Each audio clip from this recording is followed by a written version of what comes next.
ইস্টবেঙ্গল তাদের গত ম্যাচে যেভাবে পিছিয়ে পড়ে একটা দুরন্ত প্রত্যাবর্তনের চেষ্টা কিন্তু করেছিল, যদিও শেষ মুহূর্তে একটি ডিফেন্সিভ মিস্টেকের কারণে কিন্তু শেষ পর্যন্ত তাদের এই দুরন্ত লড়াই আশানুরূপ ফলাফল এনে দিতে পারল না। তবে এটা কিন্তু বলতেই হয়, কোচ অস্কার ব্রুজনের প্রশিক্ষণে আমরা কিন্তু এক নতুন ইস্টবেঙ্গলকে দেখতে পাচ্ছি, যারা কিন্তু প্রত্যেকটা ম্যাচেই শেষ পর্যন্ত লড়াই করে। আর সেটা কিন্তু আমরা বিগত কয়েকটা ম্যাচে দেখেওছি। বেশ কিছু ম্যাচে পিছিয়ে পড়েও যেভাবে শেষ মুহূর্তে কামব্যাক করেছে ইস্টবেঙ্গল, সেটা কিন্তু সত্যি মনে রাখার মতন।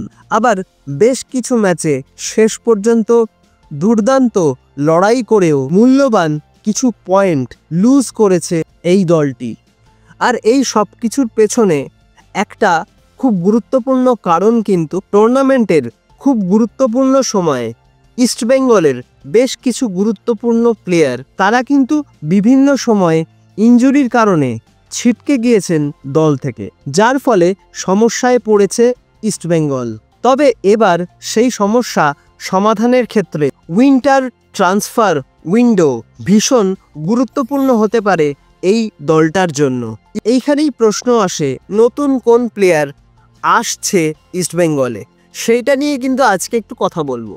যে নতুন প্লেয়ারটি ইস্টবেঙ্গলে যোগ দিতে চলেছে তার বয়স কিন্তু মাত্র 28 বছর, যিনি কিন্তু মূলত খেলে থাকেন সেন্টার ফরওয়ার্ড লেফট উইঙ্গার হিসাবে, যার কিন্তু অভিজ্ঞতা রয়েছে ভেনেজুয়েলার top division football club Caracas FC এবং কলম্বিয়ার টপ ডিভিশন ফুটবল ক্লাব মিলোনারিয়াস এই সমস্ত টিমে খেলার।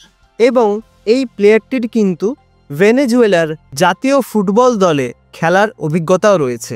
তো এতক্ষণ ধরে যে প্লেয়ারটির কথা বললাম, প্লেয়ারটি কিন্তু আর কেউ নয়, তার নাম হলো রিচার্ড সেলিস।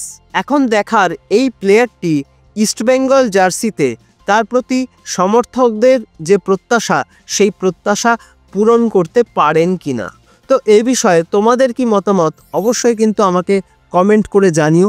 আর ভিডিওটা ভালো লাগলে লাইক, কমেন্ট, শেয়ার এবং সাবস্ক্রাইব করতেও কিন্তু একদম ভুলো না। সাবস্ক্রাইবটা করে দিয়ে পাশের বেল অপশানটা প্রেস করে অবশ্যই কিন্তু অল অপশানটাও প্রেস করে রাখবে, যাতে সমস্ত রকম নতুন ভিডিওর নোটিফিকেশন তোমরা সবার আগে পেয়ে যাও যখনই আমি কোনো নতুন ভিডিও পোস্ট করব। তো আজকের মতন ভিডিওটা তাহলে এখানেই শেষ করছি। দেখা হবে আবারও পরবর্তী ভিডিওতে নতুন কোনো দিন, নতুন কোনো সময়। তোমরা ভালো থেকো, সুস্থ থেকো।